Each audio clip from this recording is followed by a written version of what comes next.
My background previous to being in the charity sector was in journalism. I worked at the BBC and ITN. So I think about the 5 Ws and 1 H of problem solving.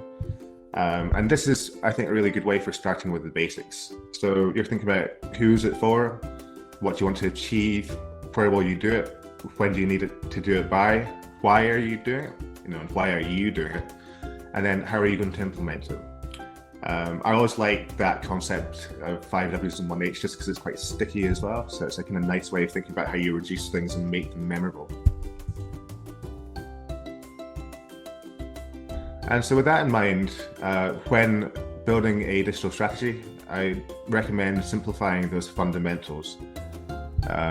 So you can take a classic model. The SOS stack, which you see on the right-hand side, is a classic model that's used for marketing, but used more broadly.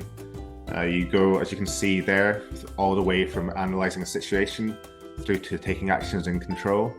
The idea of it is it's a 360 approach. So then from the control leads back into reanalyzing the situation. But sometimes to think about these can be quite abstract. So there are ways of simplifying the terminology and making sure that rather than feeling very complex and hard to grasp, it can become a simple go-to guide that people, including yourself, will refer to often. And on that note as well, then I would say be concise. If a strategy is so long it scares the reader, you've missed the point. I've seen, some strategies can be as short as 7 8 pages for major organizations.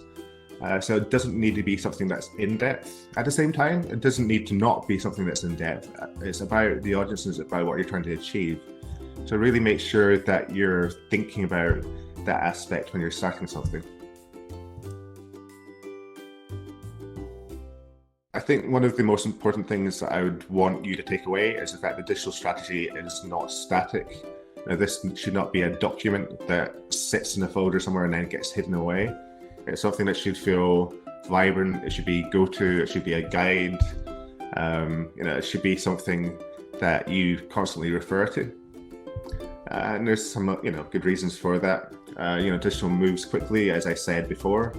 You also learn by doing. So, as you're putting the strategy into place, there's going to be things that are going to refine what you think works and what doesn't, and what works for strategy and what doesn't. Create an evolving document. Start simply, add according to need.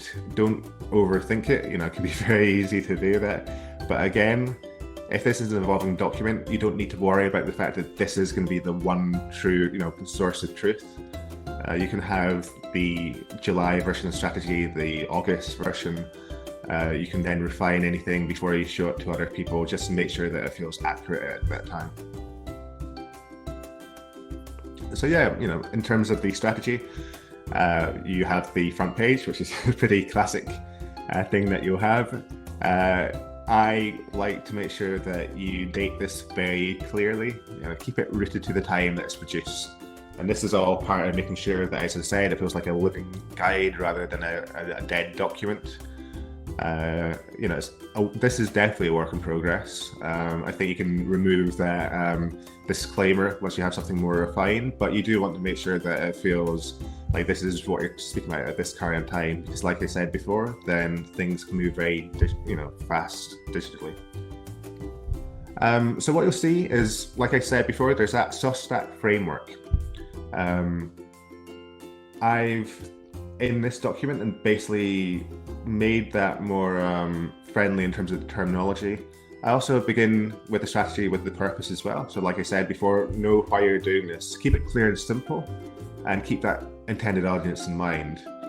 So you don't want to confuse with what you're talking about. So here I talk about how we've just launched, that we've done well over the past month, but we want to continue that, and then a bit about what we're trying to achieve with this.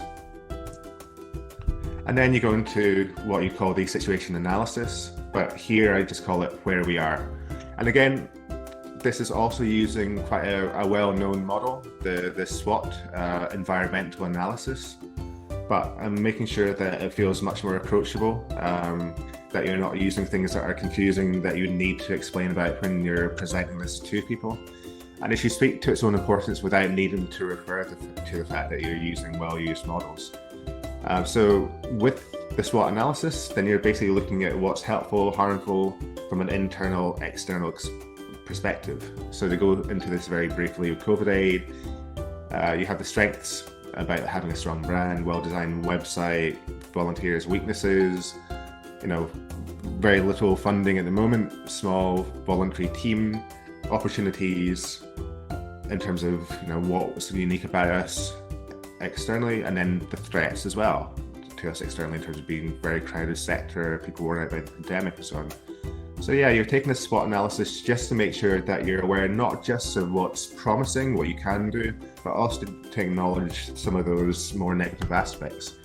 What I would do in some strategies I've not done here, but I would take those weaknesses and threats and maybe have an individual slide about those that then go into what the solutions are. You could maybe even do that, very briefly on this slide too.